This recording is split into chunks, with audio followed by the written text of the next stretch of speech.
다음 순서는 오늘 디카시 강좌를 해주실 김남호 관장님을 모시면서 큰 박수로 환영해 주시면 감사하겠습니다.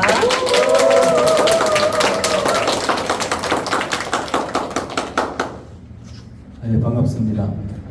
시를 쓰는 김남호입니다. 저는 많이 와온다고 해도 한 10명쯤 하도 읍에서 시를 좋아하는 사람을 다 모아봤자 한 20명쯤 이 생각했는데 너무 많이 오셔가지고 제가 좀 당황스럽습니다. 혹시 바쁘신 분들은 제 일 보시고 제가 지금부터 말씀드릴 부분은 디카시에 관해서 여기 써놨잖아요, 그죠?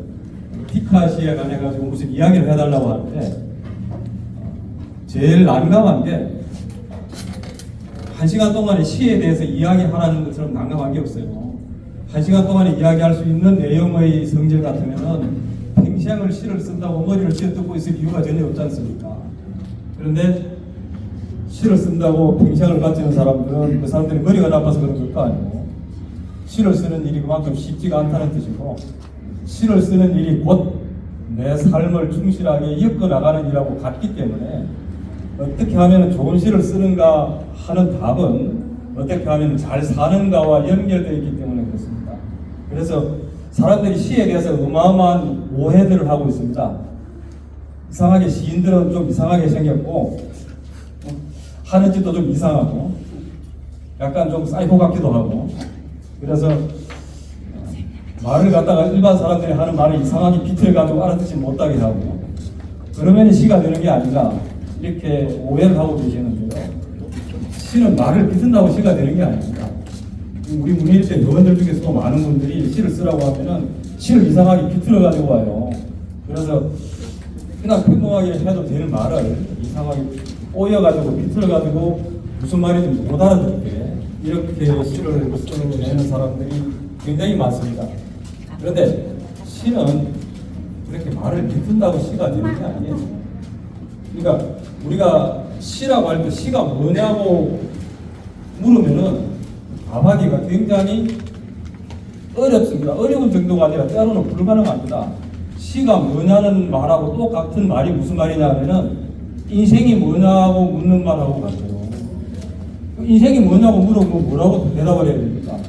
그냥 밥 먹고 사는 일이라고 해야 됩니까? 돈 버는 일이라고 해야 됩니까? 안 그러면은 못 죽어서 산다고 해야 됩니까?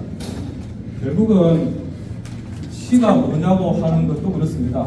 우리가 학교 다닐 때 국어 시간에 배웠던 시, 이게 시의 전부라고 생각하시면은 그거는 큰 오해입니다. 시는 무궁무진합니다. 말 그대로 천시만시가 있습니다. 노래를 부르는 것도 그렇잖아요. 그냥 뭐 노래방에 가서 가끔 가서 노래 부르는 걸로 만족하는 사람들이 있는가 하면 평생 남들이 봐주든 안 봐주든 자기 스스로 노래 부르는 걸로 행복하면서 인생을 사는 사람들이 있어요. 노래 부르는 걸로 자기 스스로를 수행해 나가는 거죠. 시 쓰는 것도 그렇습니다. 어찌 보면은 글자 한자 쓸 줄 모르는 할머니들이 오히려 더 훌륭한 시인인지도 몰라요. 왜 그러냐면 그분들이 논밭에서 자식 키워내면서 남편 뒷바라지 하면서 가족들 위해 가지고 자기 온몸을 헌신해 가면서 당도한 어떤 경지 그걸 깨달음을 그리 말로 표현을 하지 못해서 그렇지 그분들 마음속에 어떤 시심이 어떤지는 헤아릴 수가 없습니다. 결국은 예자의 글로서 써낸다고 해서 시가 되는 것 혹은 예자 이거를 써내지 못한다고 해서 시가 안 되는 것 그런 게 아니라는 얘기죠. 그래서 시를 쓰는 일은 길가에 걸어가면서 코스모스 하나 보고 우주를 생각하듯이 뭔가를 더 크게 더 멀리 우리가 태어나서 죽을 때까지 산다고 해도 뭐 100세 시대라고 하지만 100세를 가볍게 넘어서기는 쉽지 않습니다. 뭐 100세를 산다고 해도 뭐 요양원에 가서 그냥 아무 생각 없이 치매에 걸려가지고 사는 시간을 제외한다면은 우리가 살아갈 때 맑은 정신을 가지고 살아가는 시간이 얼마나 되겠어요. 결국은 그 짧은 인생을 사는 동안에 우리가 보고 느끼고 겪고 하는 것은 아주 한정되어 있습니다. 특히 하동이라고 하는 시골에서 우리가 느끼고 아무리 발버둥을 쳐도 우리가 우리 생각하고 보는 것 외를 느끼고 살 수는 없죠.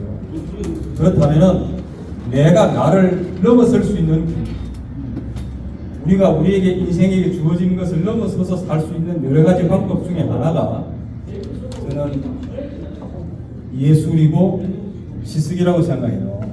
물론 그 외에도 있죠. 뭐 종교도 있고 하느님을 믿고 신앙을 믿고 그래서 내 삶을 초월하는 사람도 있고 또 다른 방법으로 내게 주어진 삶을 초월해서 사는 사람들이 있습니다. 뭐 80년을 살아도 그 사람의 산 질을 따지자면 800년에 버금가는 그런 사람들이 충분히 있을 수가 있죠. 그런데 대부분의 사람들은 내 앞만 보느라고 좌우 앞 뒤를 볼 겨를이 없습니다. 그래서 오늘 예술제를 우리가 하동에서 하는 것도 사실은 그 맥락에서 이어진다고 생각해요. 예술 해봤자 뭐 예술이라고 하는 것은 굉장히 포괄적이고 넓습니다. 뭐 그림을 그리고 시를 쓰고 안 그러면 사진을 찍고 거기가 예술이 끝나는 것도 아니고 뭐 그림을 안 그린다고 해서 시를 안 쓴다고 해서 혹은 사진을 안 찍는다고 해서 우리가 예술가가 아닌 것도 아니죠. 그래서 오늘 이 시간은 시에 대해서 이야기가 당연히 이루어지겠지만 그 시를 넘어서서 도대체 사는 게 뭔가의 방점이 찍히면 오히려 짧은 시간에 제가 드리는 말씀의 핵심을 여러분들이 파악할 수 있는 게 아닌가. 그래서 시가 티카시라고 하는 것은 저런 것이구나. 뭐 그런 개념을 파악하는 것도 뭐 소중하겠지만은 아마 티카시가 뭔지를 한번 보시면은 이 시간 이후부터 내 주위에 있는 사물들이 예사로 보이지 않는 겁니다. 예사로 보이지 않는다는 얘기는 그동안에 있어도 우리는 못 보고 지나쳤던 것들, 그런 것들을 깨닫게 되는 거예요.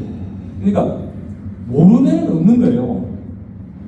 모르면 없는 게 무슨 소리냐면 예를 들어서 그런 경험을 하지 않습니까? 학예 발표를 하는데 우리 애가 학예 발표를 합니다. 학교에서 학예 발표를 하는데 무대에 애들 한 30명이 나와갖고 있어요. 그 30명 나와 있는 애들 중에 우리 애밖에 안 보입니다.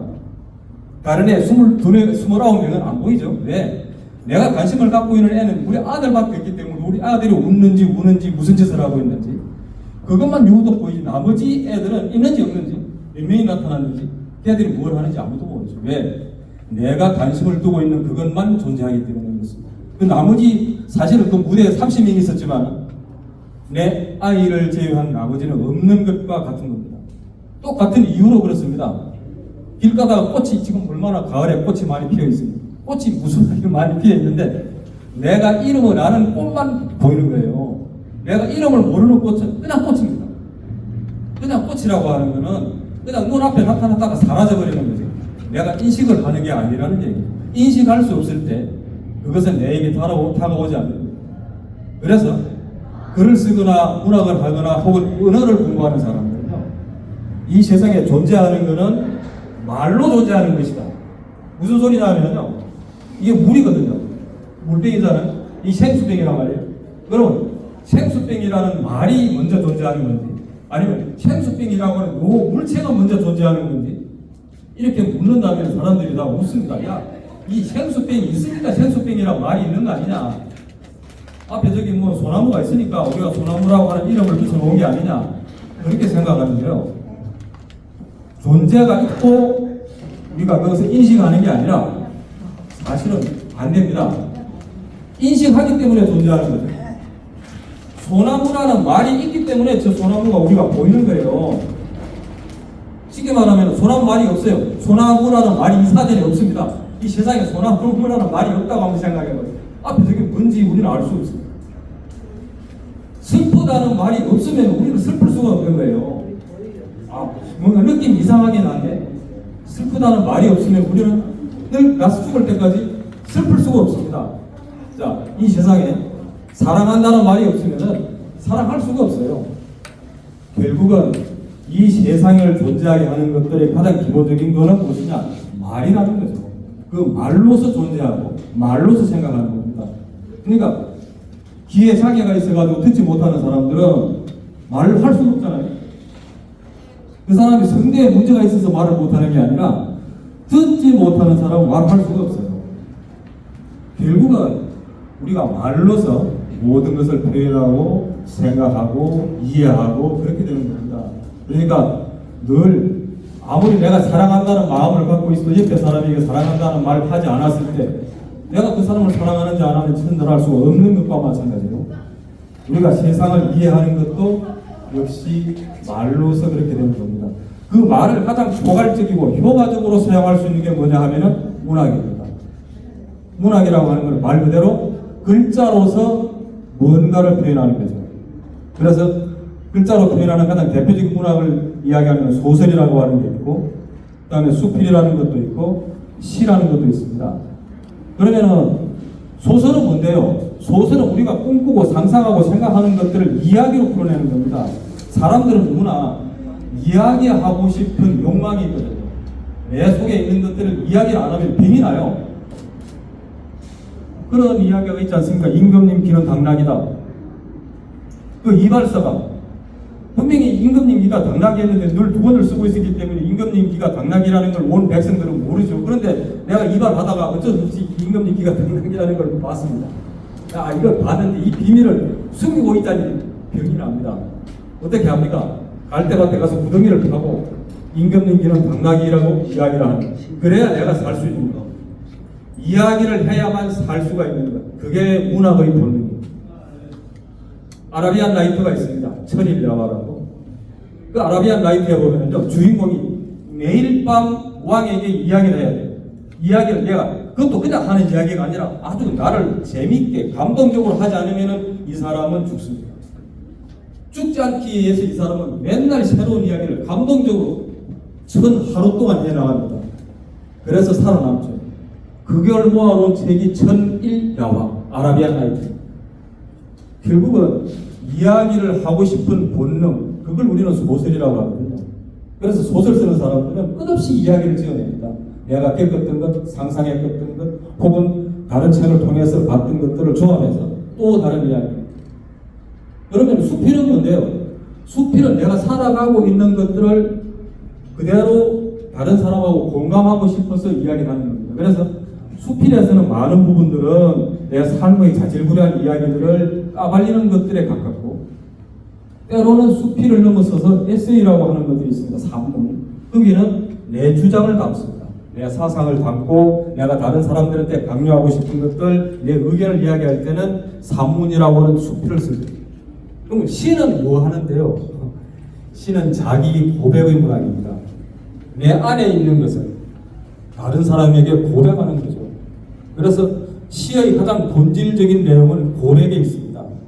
내 속의 것을 고백을 하는데 어떻게 하느냐에 따라서 차원 높은 고백이 되기도 하고, 그 다음 평범한 고백에 머물기도 하고, 나중에는 하나마나한 고백이 되기도 하고, 그렇게 되는 겁니다. 그래서 오늘 그럼 이제 디카시는 뭔데요? 디카시라고 하는 거는요,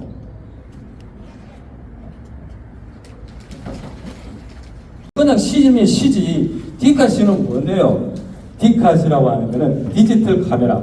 디지털 카메라라고 하는 거는 그냥 우리가 폰에 붙어 갖고 있는 게, 스마트폰에 붙어 갖고 있거나 폰에 붙어 있는 카메라가 디지털 카메라입니다.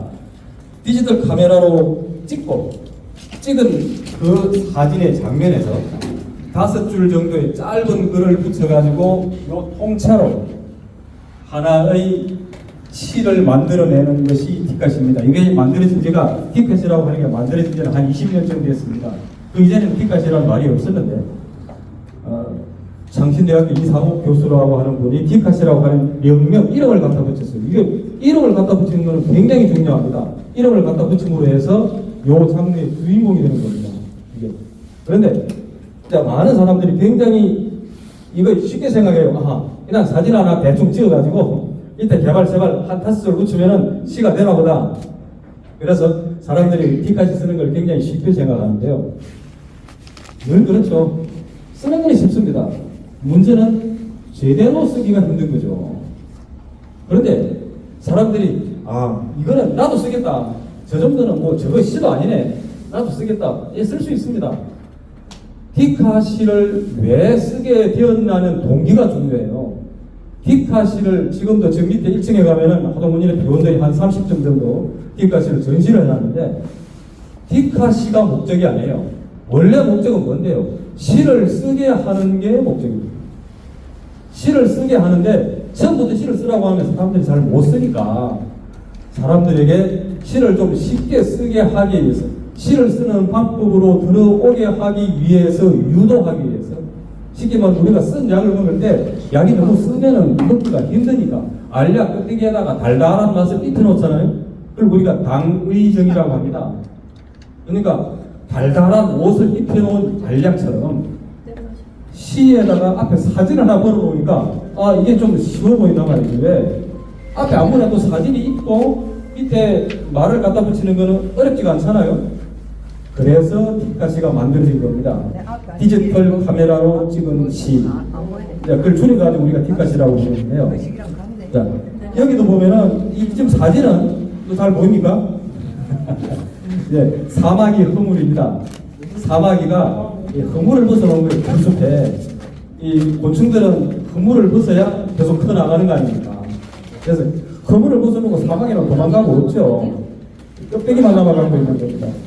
지금 제목이 글씨체가 그래서 그런데 당랑거철이라고 지금 5자가 나와 있는데, 당랑이라고 하는 거는 사마귀를 한자어로 당랑이라고 합니다. 거 하는 거는 저항한다, 맞선다. 철 하는 거는 철, 수레바퀴.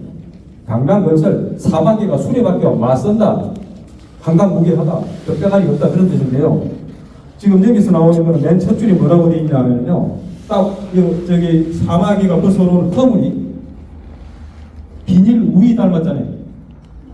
비옷, 비닐로 된 비옷 비슷하게 생겼지 않습니까? 맨 첫 번째 줄이 그렇습니다. 비닐 우이 한 벌 버려져 있다. 첫 줄입니다. 그러니까 요 보고 비닐 우이가 한 벌 버려져 있네, 그 말이죠. 두 번째, 자, 글이 될 때는 하나씩 한 줄 한 줄 넘어갈 때마다 비약이 이루어져야 됩니다. 똑같은 소리를 자꾸 하고 있으면 곤란하죠. 두 번째, 이미 맞을 비는 다 맞았다는 거지. 왜? 비옷을 버렸다는 얘기는 비가 그쳤다는 건지, 안 그러면은 이미 골반 떼졌기 때문에 비옷 이거나 말아라는 뜻인지. 그러니까 이미 맞을 비는 다 맞았다는 거지. 세 번째 줄, 더 이상 비 맞을 일이 없다는 거지. 왜? 비옷이 필요 없다는 소리입니다. 자, 네 번째, 비 맞는 건 그리 중요한 게 아니라는 거지. 아마 나를 잡아먹으러 오는 더 큰 포식자가 나타나서 비오시고 지랄이고 버리고 도망갔을 수 있잖아요. 그러면 이게 비오시고 중요합니까? 비 맞는 게 중요합니까? 사는 게 중요하죠. 그래서 비 맞는 거는 그 중요한 게 아니다. 일단 살고 보자. 그래서 벗어놓은 건지. 자, 맨 마지막 줄은 뭐라고 써야 되겠습니까? 정말 큰 비는 우위가 소용없다는 거지. 사실은 당랑거철이라고 보면 비옷이라고 제목을 붙이는 게 좀 맞을 것 같아요. 써놓고 보면 그렇습니다. 이걸 이름 붙였으면 더 좋겠네. 무슨 소리입니까? 눈에 보이는 거는 사마귀가 벗어놓은 허물인데, 여기서 사람들이 보는 거는 사마귀가 벗어놓은 허물 그 이면을 보는 거죠. 다른 걸 보는 겁니다. 앞에 보이는 게 소나무를 보고 있는데요. 우리가 소나무 그 이면을 생각할 때 그때부터 시가 나오기 시작하는 거예요. 이게 눈에 보이는 것을 넘어서서 그 이면을 사유할 때 그때부터 시의 깊이로 들어가는 겁니다. 그 이면에는 뭐가 들어가고 있겠습니까? 당연히 삶이 들어있는 거죠. 그럼 요 비옷에서도 보십시오. 맨 마지막 줄은 뭡니까? 정말 큰 비는 우리가 소용. 이슬비 올 때 우산 쓰고 다니죠. 태풍 치는데 우산 씁니까? 쓰나 말하지 않습니다. 삶이라는 게 그렇잖아요. 작은 거일 때 위로가 필요합니다. 정말 큰일 당했을 때 위로할 수도 없어요. 문병 가가지고 아이고 빨리 개유하십시오. 이건 어디 팔이나 부러진 사람한테 가서 하는 소리지. 말기암 환자한테 가서 아이고 개유하십시오. 얘가 나 놀리나. 결국은 가장 아픈 사람한테 위로는 뭔데요? 내보다 더 아픈 사람입니다. 멀쩡한 사람이 와서 내한테 첫날 만날 위로해봤자 그게 위로가 되겠어요? 결국은 우리가 시를 쓰는 거는요, 어떤 사물을 빌려와서 내 삶을 이야기하고 싶고 내 아픔을 토로하고 싶은 것이지 다른 거 없어요. 내가 시를 하면서도 다른 사람을 감동시키겠다. 다른 사람이 감동할지 안 할지 우리가 어떻게 하나요? 1차적으로는 뭡니까? 내가 고백을 하고 나서 내가 좀 개운하면 돼요. 내가 노래를 한 곡 불렀는데 내 노래를 듣고 다른 사람이 엄청나게 감동을 했다. 그건 그나마 다행이죠. 그럼 내가 노래 부를 때 내가 노래 부르고 나서 내가 행복했다. 그게 더 중요한 거잖아요. 결국은 예술이라고 하는 건 1차적으로 나를 힐링시켜주는 겁니다. 그 다음에 2차적으로 다른 사람을 힐링시켜줄 수가 있는 것이고 더 나아가가지고 다른 사람을 깨닫게 해주는 거죠. 이게 차츰 커지는 겁니다. 그래서 시라고 하는 것도 아주 작은 시, 내가 그냥 일기장에 낙서장에 낙서하듯이 쓰는 시에서부터 시작을 해서 두고 역사에 길이 남을 만한 시가 나올 수까지 여러 층의 시가 존재하는 겁니다. 그래서 시는 천시, 만시가 있다고 합니다. 우리가 주역을 공부할 때요, 주역이라고 있잖아요. 사서상경에 나오는 역경, 주역을 공부하는 사람들이 어떤 사람은 주역을 공부해가지고 뭐 점이나 봐주고 어디 길이 어떤지 그다음에 신수나 봐주고 그렇게 주역을 써먹는 사람이 있는가 하면 어떤 사람은 주역을 봐가지고 우주의 이치를 깨뚫어보고 자기 스스로 삶을 완성시키는 사람도 있습니다. 그래서 천주역, 만주역이라는 말이 있어요. 주역을 공부하는데도 1000가지, 10,000가지의 층위가 있다는 얘기입니다. 시 역시 그렇다는 얘기죠. 자, 그래서 지금부터 아주 빡시게 공부를 할 텐데요. 요게 뒷가시거든요. 우아한골이라고. 이게 지금 제가 집이 유도빌라라서 뒤에 하동공원이 뒤에 있습니다. 그래서 하동공원에 산책을 하다가 길에 수고받고 있는 쥐를 봤습니다. 그래서 쥐 꼬리를 찍었어요. 쥐 꼬리만 찍은 게 꼬리가 예쁘기도 하지만은 몸통이 너무 지금 많이 훼손이 돼 있어가지고 일단 찍기가 좀 징그러워서 꼬리만 찍은 겁니다. 그 앞에 몸통은 지금 충분히 상태가 어떤지 짐작이 가죠. 충분히 오래돼가지고 좀 부득이가 끓고 있는 상황이었습니다. 그런데 꼬리는 부득이가 한 마리도 없잖아요. 굉장히 우아합니다. 자, 시가 탄생하는 지점은 바로 이렇습니다. 특별한 게 아니에요. 길 가다가 문득 맞닥뜨리게 되는데 꼬리는 멀쩡하네 부터 시작하는 꼬리는 멀쩡하네. 자, 우아한 꼬리입니다. 자, 한번 보십시오. 산책길에서 죽은 신행지를 만난다. 더 이상 도망칠 이유가 없어진 그는 태어나서 처음으로 가장 평온하게 누워있다. 삶도 죽음도 쫓아오지 않는 자의 평안. 쫓기지 않을 때 꼬리는 가장 우아하다. 우리는 늘 쫓기면서 살죠. 누가 쫓아와서 쫓는 게 아니라 자기 스스로 쫓기면서 사는 거지 않습니까? 살아있는 모든 사람들은 다 쫓기면서 삽니다. 가장 무섭게 쫓아오는 것은 뭡니까? 죽음이죠. 태어나면서부터 우리는 죽음을 향해서 가고 있는 건데 끝없이 우리가 늘 걱정하는 건강은 왜 건강을 걱정합니까? 아플까 싶어서 걱정하고 아프면 왜 걱정되는데요? 죽을까 싶어서 걱정하는 거죠. 결국은 우리를 쫓아오는 가장 무서운 그림자는 죽음이죠. 죽음의 그림자에 늘 시달리면서 사는 것이죠. 그 다음에는 안 죽었으면 살아야 되기 때문에 먹고 사는 일로 또 쫓기게 되는 거죠. 우리가 쫓기는 것은 삶으로부터 쫓기고 죽음으로부터 쫓기고. 그런데 죽고 나니까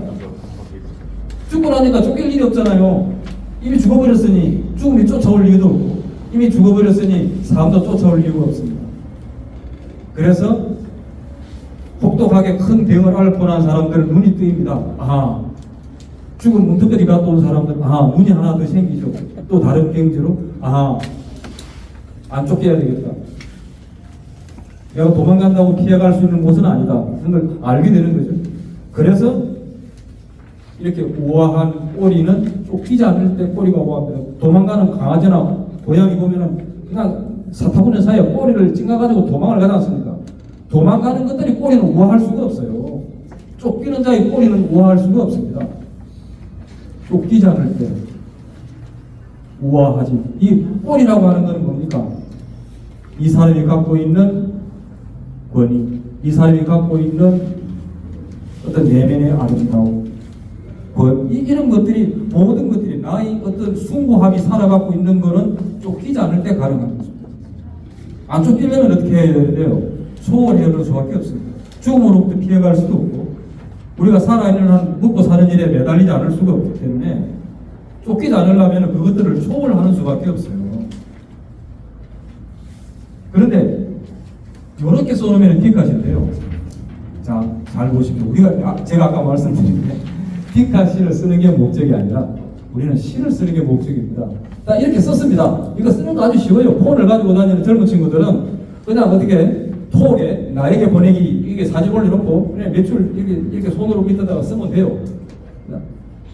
그래가지고 사진을 지워버려도 시가 되는 경우가 있습니다. 이것처럼. 자, 사진을 싹 지워버리면 바로 이렇게 되죠. 이걸 보고 시가 아니라고 말하는 사람 아무도 없습니다. 그러니까 사진이, 뒷가시는 꼭 붙어 있어야 된다. 뒷가시를 잘못 써가지고 사진이 없어도 시가 되네. 사진이 없어도 시가 되면 더 좋죠. 왜? 시한 편거됐지 않습니까? 그러면 뒷가시라고 하는 거는 다시 이제 본질로 들어가는 거죠. 그럼 뒷가시는 뭔데요? 뒷가시하고 시하고 다른 점은 바로 그겁니다. 사진하고 밑에 문장이, 글이 아주 유기적으로 결합이 되어 있어야 돼요. 사진을 지워버리는데도 시가 멀쩡하다. 뒷가시로서는 실패한 겁니다. 그러니까 제대로 된 뒷가시가 되려고 하면은 사진을 지워버렸더니 시가 이상해요. 뭐 지금 무슨 말이 하는지 모르겠다. 이리 되는 거죠. 그러니까 제대로 된 뒷가시하고 실패한 뒷가시하고 구분하는 가장 간단한 방법은 사진이 없다고 치고 밑에 문장만 봐가지고도 시가 멀쩡하게 됐다. 그거는 뒷가시가 아닙니다. 이게 실패한 뒷가시라고 봐야 됩니다. 그런데 사람들은 내가 오늘 뒷가시를 잘못 썼네. 잘못 쓰면 어떻습니까? 문장만 가지고 시가 되면 더 좋은 거죠. 그러니까 쓰라고 하는 겁니다. 아니, 뒷가시 실패하면은 이렇게 오한 꼴이, 이게 사진 없어도 시가 되는 거 아닙니까? 이게 산책길에서 죽은 생쥐를 만났다부터 시작해 쭈르륵 써놓으면 이거 자체로 아주 단정한 한 편의 시가 됩니다. 뭐 제가 쓴 시를 가지고 칭찬하기는 뭐하지만 훌륭한 시는 아니겠지만 뭐 그렇게 쓴 나쁜 시는 아닙니다. 훌륭합니다. 예, 뭐 이거 5만 원 받고 원고로 5만 원 받고 잡지에 기재한 작품입니다. 시는 5만 원 받으면 많이 받은 거예요. 굉장히 가격이 저렴합니다. 입학꽃. 이것도 역시 하동공원에서 찍은 겁니다. 그 서모정 밑에 입학꽃 나무가 쭈루룩 있지 않습니까? 6월 초에 입학꽃이 한참 필 때 입학꽃이 지고 있는 그 길에서 찍은 건데요. 입합이라고 하는 것은 이밥, 쌀밥을 말합니다. 쌀밥. 이시조선에 양반들만 먹은 밥이라고 해서 이밥을 쌀밥이라고 합니다. 그래서 입합꽃이라고 하는 거는 그 꽃이 피어 있는 게 마치 쌀밥을 소복하게 따봐놓은 것처럼 보인다고 해서 입합꽃이라고 우리가 이렇게 부른다고 하는데요. 입합꽃이 떨어진 이파리를 유심히 보면은요, 나무에 붙어 있을 때는 눈이 온 것처럼 하얀데 바닥에 떨어져 있는 걸 유심히 보면 새 발자국처럼 보이잖아요. 그렇죠? 네. 찍어놓고 보면은 이렇게 딱 생겼어요. 입합꽃이 새 발자국처럼 생겼습니다. 그래서 하얀 순문길에 찍힌 새 발자국 같다. 항상 아까도 그랬지만 첫 번째 줄은 사진에 대한 기본적인 느낌입니다. 그러면서 이제 여기서부터 슬슬 비약이 이루어집니다. 두 번째, 새벽길 떠나는 어미새의 시린 발가락. 어미새가 새벽길을 왜 떠납니까? 먹이 구하러 떠날 거 아니에요. 그 먹이는 어디에 박혔습니까? 밥에 닿는 거죠. 맨 마지막에 이 눈밭에서 무슨 먹이를 구하겠습니까? 굶어 죽은 새의 영혼과 이렇게 비약이 이루어집니다. 결국은 새의 발자국에서 죽은 새의 영혼으로 이 짧은 문장에서 비약이 이루어지는 겁니다. 비약이 이루어지지 않으면요, 시가 재미도 없기도 하지만은 완결성이 떨어집니다. 그래서 처음 시를 쓰는 사람들은 비약을 못해요. 겁이 나서 차근차근 올라가다 보니까 깝깝합니다. 시를 잘 쓰는 고수들은요, 확 빼버립니다. 순식간에 건너뛰어버려요. 그래서 중요한 것은 어느 지점에 결론에 도달하기 위한 충분한 비약이 이루어져야 됩니다. 그러면서 반전이 이루어지는 거죠. 그러니까 먹이를 물어가서 먹이를 구하는 게 아니라 결국은 죽고 마는 거죠. 좀 비극적인 결말에 당도하는데요. 자, 요걸 또 시로 바꿨어요. 자, 디카 시를 다시 시로 바꾼 겁니다. 이때는 제목을 바꿨죠. 입학꽃이라고 안 하고, 그리고 사진이 없기 때문에, 일반 시는 사진이 없기 때문에 사진이 들어가는 장면을 한 줄 더 설명을 해서 넣은 겁니다. 자, 입학꽃이 지고 있다. 지고 있는 장면을 사진으로 대체를 못하니까 요 장면이 들어가야 말이 될 거 아닙니까? 입학꽃이 지고 있다. 그 다음부터는 아까와 똑같습니다. 꽃잎이 숫눈길에 지킨 새 발자국 같다. 새벽길 떠나는 은시의 시린 발가락 같다. 굶어죽은 새의 영혼 같다. 제목이 입학꽃이 아니고 뭡니까? 이미지죠. 왜 그러냐면은 사진이 있을 때와 사진이 없을 때는 달라야 됩니다. 그래서 아까는 우아한 꼬리는 그대로 뒷가시를 그대로 일반시로 바꾼 경우고, 요거는 조금 더 손을 본 겁니다. 이미지라고 하는 거는 뭐냐 하면요, 이미지라고 하는 건 보통 사람들이 사진 찍어놓은 걸 이미지라고 하는데, 사진은 이미지가 아니고 어떤 물건을 봤을 때 내 느낌에 남아있는 게 이미지예요. 우리가 번역하면 심상이라고 합니다. 마음 심자에다가 빛을 상자를 써가지고 심상, 내 마음에 남아있는 게 심상이에요. 예를 들어서 소나무 하면 소나무에 남아있는 어떤 지조와 절개, 구름, 뭐 이런 것들을 우리는 이미지로 기억하고 있는 거죠. 어떤 친구를 갖다 머릿속에 딱 떠올리면 떠오르는 생각들, 아, 저 친구는 너무 착해. 그게 이미지입니다. 실제로 착한지 안 착한지, 어떤 사람을 봤는데 너무 나쁘게 생겼습니다. 조폭처럼 생겼어요. 그게 그 사람의 이미지입니다. 우리가 말하는. 그러니까 어떤 우리가 사물을 느낄 때는요, 이미지를 통해서 느끼거든요. 이미 이미지를 통해서 기억하는 것이고. 그러니까 그 이미지 바로 찍으면은 사진이고, 이것을 내 느낌으로 낚아챈 것은 이미지가 되는 겁니다. 이게 시를 쓸 때는 이미지가 필요한 거죠. 그게. 그러니까 이거는 그냥 단순하게 잎합꽃이 떨었을 때 꽃 이파리일 뿐인데, 이것을 새 발자국 같다고 보는 게 바로 이미지예요. 그래서 제목이 이미지가 되는 겁니다.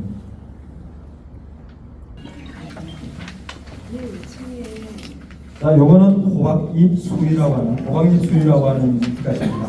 자, 지금 호박잎이 요 상태로 되어 있습니다. 보면은 약간 시들고, 이미 며칠 가능성이 없는 꽃도 하나 피어가고 있고, 이게 지금 호박잎인데요. 이 호박잎으로 수위라고 하는 것은 죽었을 때 시체에 입혀놓은 옷이 수위 아닙니다. 호박잎으로 만든 호박잎으로 만든 수위라는 것입니다. 저는 호박잎으로 수위 한 벌 짓고 싶네요. 신 보리밥 같은 이번 생, 호박잎으로 쌈 싸듯이 돌돌 말아줄 꺼끌꺼끌한 수위 한 벌 짓고 싶습니다. 호박꽃 한 송이 노잣돈으로 꽂고 싶습니다. 일단 호박잎 파리를 가지고 뭐 뜬금없이 저걸 갖고 수위 한 벌 지었으면 좋겠다, 그런 상상을 하는 거죠. 왜? 항상 모든 예술의 끄트머리에 기다리고 있는 것은 죽음입니다. 죽음이 없다면 예술이 없어요. 죽음이 없고 우리가 영원히 천년만년 살면은 뭐 한다고 예술을 합니까? 안 하죠. 우리가 철학을 하고 예술을 하고 모든 걸 하는 것들은 유한하기 때문에, 우리가 태어나서 죽을 때까지 시간이 유한하기 때문에 고민하고, 그 짧은 시간을 어떻게 하면 의미 있게, 어떻게 하면 괜찮게 보낼까 고민을 하는 방법 중에 하나가 예술입니다. 그래서 모든 예술은 죽음이 있기 때문에 예술이 있는 거예요. 아까 옆에서 말씀하시는 왜 이리 시가 칙칙하냐. 항상 죽음을 뒤에 깔고 있기 때문에 그렇습니다. 물론 밝은 시들도 있죠. 근데 어떻게 보면 인생은 비극적일 수밖에 없어요. 이게 우리가 돌이켜 보면은 행복한 날보다는 안 행복한 날이 훨씬 많지 않습니까? 그렇죠. 그래서 기억 속에 모든 어떤 문학 작품은 기억에서 가져오거든요. 충만한 현재인이라고 합니다. 문장은 현재형으로 기술이 되는데 거기 들어있는 내용들은 전부 과거에서 나오기 때문에 충만한 현재형이라고 이야기를 합니다. 그런데 지금 시로 되어 있는 걸 잘 보십시오. 디카 씨는 이렇게 썼는데 요걸 도박립 수위로 시를 바꿀 때 지금 세 편을 보여드렸거든요. 그냥 보여드린 게 아닙니다. 우아한 꼬리는 그대로 시로 만든 거고 입학꽃은 이미지로 돌려서 시로 만든 거고 호박잎 수위는 좀 더 가공을 합니다. 그래서 디카 씨와 시는 이렇게 다르다는 걸 말씀드리고 싶어서 거기 호박잎 수위를 보십시오. 시로 되어 있는 거 디카 씨 말고 저 꺼끌꺼끌한 호박잎으로 내 수위 한벌 지었으면 좋겠네. 한여름 보리밥 같은 이번 생 쌈 싸듯이 둘둘 말아줄 넉넉한 수위 한벌 지었으면 좋겠네. 수위에는 왜 소주머니가 없을까? 애호박도 늙은 호박도 다 가려주는 호박잎의 저 텅 빈 옷이다. 개발쭉 허수아비가 입고 있는 유박 유부대 같은 저런 수위 한벌 지었으면 좋겠다. 이거는 앞에 뒷가시에서 좀 더 문장이 첨가되었잖아요. 그러니까 뒷가시로서 끝나는 게 아니라 시로 들어가는 하나의 씨앗이 된다는 겁니다. 그러면 이제 뒷가시를 쓰게 되면 어떤 현상이 생기는데요. 길 가다 보면 예사로 보이는 게 없어요. 하다 보다 새똥 싸놓은 것까지 사진을 다 찍습니다. 왜? 뭔가 있는 것 같아서. 뭔가 있는 것 같아서 찍어요. 때 밑에 내 유리창문 앞에 바싹 말아갖고 있는 새똥도 사진을 찍고 고양이 쪼그려 앉아 있는 것도 사진을 찍고 별별걸 다 찍게 됩니다. 사진을 찍는다는 것은 무슨 말입니까? 아, 내가 눈여겨본다는 얘기입니다. 그 눈여겨본다는 건 뭘 뜻하죠? 내 삶의 외연이 조금씩 넓어지고 깊어진다는 소리예요. 그러니까 평소에 무심코 지나가 버리면 아무것도 없는 것들이 사진을 찍기 시작하고 거기에 의미를 부여하기 시작하면서 끝없이 내 주위에 많은 것들이 안 보이는 것들이 보이게 되는 거예요. 그것이 바로 문학이 주는 힘이고 디카시가 갖고 있는 효용성입니다. 그러니까 디카시라고 하는 걸 몰랐을 때는요, 아이고 이거 그냥 사진 찍고 그냥 지워버리거나 아니면 폰 안에 그대로 매장되어 갖고 있죠.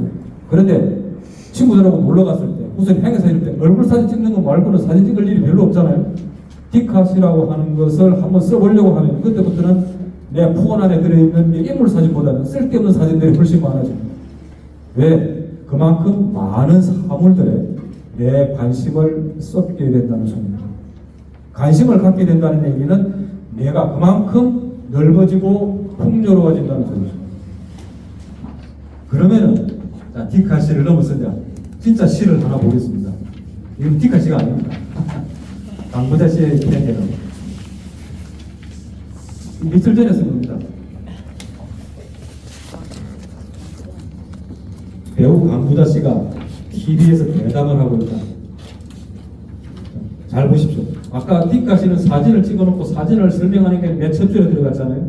자, 이거는 이 시를 쓰기 위한 사전 상황을 먼저 설명을 해주고 있는 겁니다. 배우 강부자 씨가 TV에서 대담을 하고 있다. 난전에서 생선 파는 여자를 연기할 때는 보이는 옷의 분장뿐만 아니라 감춰진 속옷까지도 낡은 옷을 입었단다. 고무줄 늘어난 팬티를 입고 촬영을 갔단다. 그래야 힘없이 흘러내리는 몸빼바지를 실감나게 추슬러 올릴 수 있단다. 집에 그런 팬티가 몇 개는 있어야 했단다. 예쁜 속옷이나 코르셋을 입고는 난전의 그들을 제대로 연기할 수가 없단다. 목에 드는 수건도 새 수건을 사가서 그녀들의 비린내와 바꾸었단다. 연기는 눈소문이 아니란다. 기어이 그 사람을 내가 사는 거란다. 도대체 그녀는 얼마나 많은 삶을 살았을까? 얼마나 많은 죽음을 죽었을까? 지금 강부자 씨를 연기하는 저 여자는 누구입니까? 강부자 씨의 빤스는 어떻습니까? 시는요, 특별한 게 있는 게 아닙니다.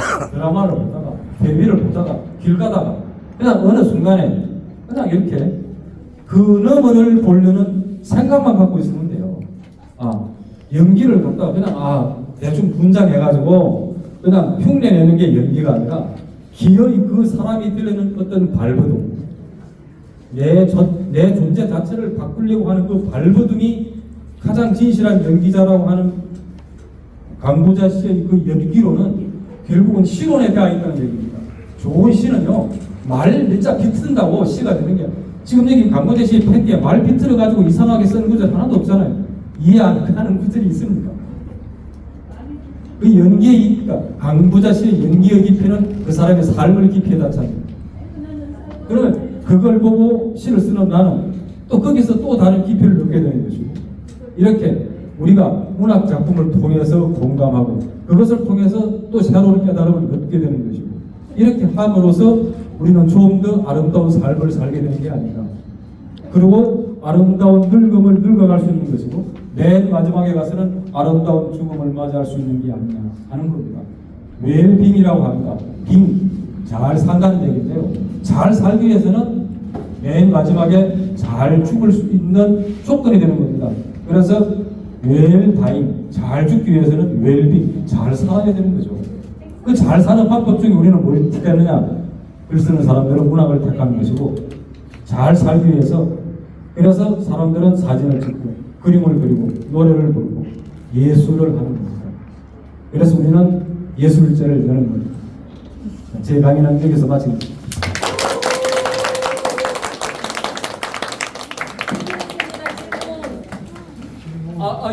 네, 질문해도 되겠습니까? 아니, 그게 아니라 처음에 아까 명명에 대한 얘기를 하셨을 때 떠올랐던 게, 그냥 하나의 목적밖에 지나지 않았던 것을 남이 나의 이름을 불러줬을 때 비로소 꽃이 되었다는 시가 있듯이, 명명이라는 것 자체가 그 사물을 인지하는 것이고, 그 인지한 사물을 이해하려고 노력하는 것이 시를 쓰는 과정이라고 저는 방금 그렇게 이해를 했거든요. 근데 다른 문학은 어떤 문학을 썼을 때 소설이라든가 이런 것들은 전달의 목적이 더 있다면은, 시는 이해하는 거에 목적이 더 있기 때문에 그 전달하기 위해서 말을 갖다 더 이쁘게 쓴다든지 비꼬지 말고, 시를 쓴다는 행위 자체가 세상을 이해하는 데 도움이 되는 거기 때문에 시를 쓰는 것 자체가 중요하지만, 일반적인 시는 너무 멀리 있고 어렵기 때문에 디카시라는 거는 이제 일반 시하고는 다르게 내가 글로써 이미지를 전달하는 부분을 생략할 수 있고 훨씬 더 확실하게 전달할 수 있기 때문에 접근성이 더 쉽기 때문에, 시를 쓴다는 것 자체를 남에게 보여주면서 이쁘게 글을 쓴다기보단 내가 뭔가를 더 이해하기 쉽게 하기 위해서 자기를 위해 쓰라는 걸로 저는 이해를 했는데, 이게 제가 정확하게 이해하고 있는 게 맞는지, 그게 첫 번째 질문이고요. 두 번째 질문은 그냥 이건 단순한 궁금증인데, 그러면 인지와 이해까지는 알겠는데 그 사물을 명명하는 거는 문학, 과학 혹은 또 다른 장르의 영역인 건지 그 부분이 좀 궁금합니다. 예, 알겠습니다. 아유, 감사합니다. 일단 첫 번째 질문 완벽하게 이해하셨습니다. 맞습니다. 명명이라고 하는 것은 이름 붙이는 걸 명명이라고 하거든요. 이름을 붙인다는 것은 굉장히 중요하거든요. 하이데거라는 철학자가 했던 말이 있습니다. 이름은 그 사람의 실루엣이다. 그래서 이름을 함부로, 특히 동양에서는, 특히 우리나라에서는 이름을 함부로 안 불러요. 이름 꼭을 그 사람이라고 얘기하는 거죠. 그래서 항상 이름을 안 부르고 호를 지어서 부릅니다. 자기 이름을 숨겨놓고, 오직에서는 임금 이름을 부를 수가 없기 때문에 임금 이름을 지어놓으면 그 백성들은 임금 이름자를 쓸 수가 없어가지고 다른 자를 써야 되기 때문에 임금의 이름은 굉장히 복잡하고 어려운 한자를 쓰죠. 그 문화는 우리는 기휘 문화라고 합니다. 즉 기휘라고 하는 건 어떤 죽은 사람들을 의미하기도 하고, 내가 존경하는 사람 이름을 그대로, 예를 들어서 미국이나 유럽처럼 뭐 헬리 1세 다음에 헬리 2세, 헬리 3세가 아니라 아버지의 이름자를 자식은 쓰지 않죠. 부르지도 않습니다. 그만큼 명명, 이름을 붙인다는 거는요, 그 사람의 본질에 담겨 있기 때문에 명명을 붙이는 행위 자체가 시를 쓰는 거에 바로 다 있다고 볼 수가 있는 것이죠. 그 다음에 이제 두 번째 질문 하셨던데요. 어떤 시에 대한 인지의 문제, 인식의 문제, 이해의 문제. 그래서 아까 말했지만 시는 이런 것이다라고 하는 정의를 내리는 순간 그 정의는 벗어납니다. 결국은 시를 쓰는 일은 깨닫는 일하고 비슷해요. 우리가 불가에서 깨닫는 것하고 비슷합니다. 이것이라고 정의를 내리는 순간 전적으로 가버리죠. 끝없이 쫓다가 보면은 시가 뭔데 신적이라고 하는 걸 설명하는 것처럼 어려운 게 없어요. 그런 게 있단 말이죠. 어떤 사람이 시를 써놓은 거는 한 줄을 써놨는데 시가 되고 어떤 사람은 한 페이지를 써놨는데 시가 안 되는 경우가 있어요. 그 차이는 뭔데요? 그 안에 시적인 요소가 있느냐 없느냐의 차이거든요. 그럼 그걸 어떻게 하는데요? 그게 있다면 얼마나 좋겠습니까? 어떻게 하면 부처가 되는데요? 그 소리하고 똑같단 말이죠. 그 공식이 있다면 공식에 탁 대합시켜가지고 결론이나 답을 얻을 수가 있다면 좋겠는데 무수한 자기 스스로의 노력, 사물을 이해하려고 하는 노력, 그것들이 바탕이 되어서 또 다른 눈에 보이는 그 이면을 볼 수 있을 때 시적인 요소가 열리는 겁니다. 그런데 그것을 의도한다고 되는 게 아니에요. 끝없이 내 주위에 사랑과 관심을 가지고 지켜보고 이해하려고 할 때 내 인식이 바뀌게 된다는 겁니다. 그 바뀌게 되면 어떤 이득이 생기는데요. 내가 이때까지 보지 못했던 다른 부분의 다른 세계를 볼 수가 있다는 거죠. 그거는 문학뿐만 아니라 모든 예술이 갖는 힘입니다. 내가 사진을 찍는 사람이 찍을 때는 피사체에다가 앵글을 맞추지만 사진이 예술이 되는 이유는 뭐가 있겠어요? 기계가 찍는데 그게 왜 예술이 됩니까? 그 사진이 이면에 뭔가를 보이려고 하는 의지가 들어있기 때문에. 그림도 마찬가지잖아요. 시도 마찬가지입니다. 지금 강보자 씨 팬트리 이야기하고 있는데 단순히 강보자 씨 빤스 이야기하고 싶어서 쓴 건 아니잖아요. 우리가 열심히 뭔가를 지향하게 되면 또 다른 깨달음을 얻게 된다는 거죠. 아마 문학이 아니면 예술이 지향하는 부분이 거기에 있지 않는가. 우리의 삶을 좀 더 높은 수위로 끌어올릴 수 있지 않느냐 하는 게 예술의 본질이라고 보기 때문입니다. 혹시 답이 있겠을지 모르겠습니다. 감사합니다. 맞춰도